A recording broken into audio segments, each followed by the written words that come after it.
I remember the day of the accident. It was a bit of a moody day, fairly big swell rolling in. I was down the Froggies Lovers Corner. It was kind of one of those days you sort of pulling up in the car park and you sit and you're like, I'm in there. Got out there and one sort of popped up right in front of me, so I, just went for it. Drop in straight into Pig Dog, and the rear of my board sort of skidded out, down with the lip, clonked straight on my back, pretty much directly onto sand. Then the next wave of the set came and I ducked just under the lip of the next wave. That's when a good mate of mine now, Benny, has swum over and checked on me, and he's like, what's wrong? And I'm like, I can't feel my legs. And at that point he sort of just grabbed me and started swimming me deeper, get me out of the impact zone. I think I was in the water for about 45 minutes before the jet ski and got around there. The bit that really hit home for me was they were loading me into the ambulance and my leg fell off the side. And I was like, oh shit, this is bad.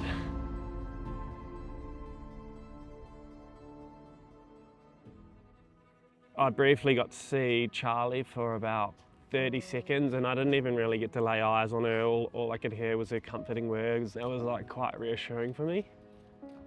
I knew the importance of staying calm in that situation. I think firstly, he was in the best hands possible. He was surrounded by paramedics and people trying to do their job. It's a very weird thing to describe, I guess, your overwhelming grief and heartbreak and shock also coexisting with gratitude and love and appreciation. And I just knew that we had a very big journey ahead. A paramedic pulled me aside and said that I needed to go home and pack a really big bag for myself and pack a really big bag for Johnny. Into the helicopter and airlifted up to the PA hospital. Didn't go down to the Gold Coast again for I think 5 months. Yeah, the internal battles in hospital were pretty gnarly. Yeah, some of the worst days of my life. The doctors came around for their morning rounds and, to put it blunt, they said I'd never walk again.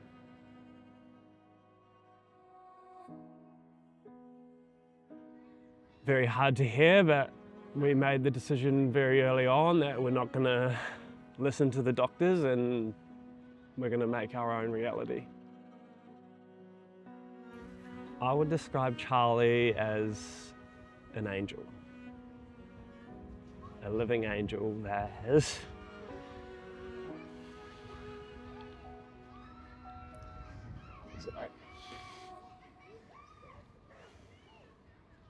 helped me through the darkest times. And it's been incredibly tough for her too, you know. It's not just my life and the accident that I've had that changes my life, it's her life that gets completely flipped upside down too. So to have to go through that together has brought us extremely close. You have no control over what happens to you in life, but you can control how you respond. And so, yeah, we choose love and we choose courage and we choose each other over and over again every day. We are very different people to the two people that went into that hospital that day. Trauma and the amount of time we spent in hospital does that to you. I'm really proud of the people that we are and how we've come together as a couple. It's exciting, the upcoming trial. It could be the cure for paralysis, and I really hope that it is, because this injury it sucks.